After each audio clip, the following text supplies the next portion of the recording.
In the second part of this Fire Emblem 6 playthrough where chat picks my units, we get introduced to even more bad units. First out is the Clarine replacement, Nozomi, a blonde archer with a strength bane and a 20% speed growth.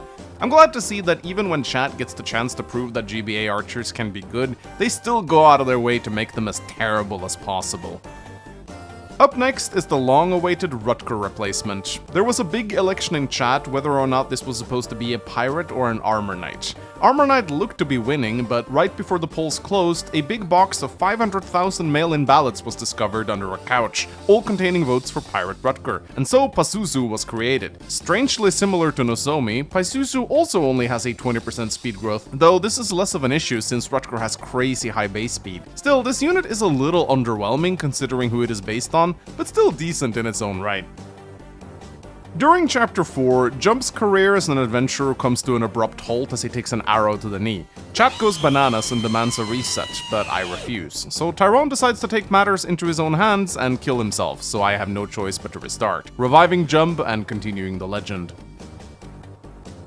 Being a sword user, Rahelia decides to try and get some easy kills by grinding on pirates, but forgets that she's in Binding Blade, a game known for screwing people over with its RNG. Rest in peace, Larcy lookalike. What? What the fuck, Binding Blade RNG? Are you shitting me right now? Chapter 5 features no new playable characters, so there's no additions to the roster. Just a bunch of brigands and a lot of frustrating misses. Oh. As Chapter 6 rolls in, we get 3 new playable characters. While chat seems hell-bent on making this run as difficult as possible for me, a poll reveals that most of them are actually okay with me obtaining an early game dancer. So Jung Sina enters the party, with the best portrait in the world.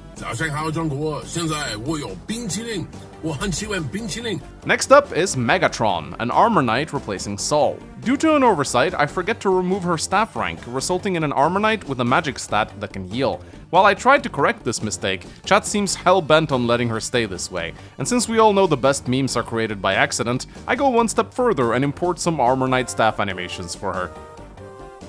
While the Cath replacement won't join in this chapter, we still create Carl the Wyvern Knight, a crypto-obsessed boomer from Australia. I don't know if he'll be good right away, but if we invest into him, it should pay off within a few years.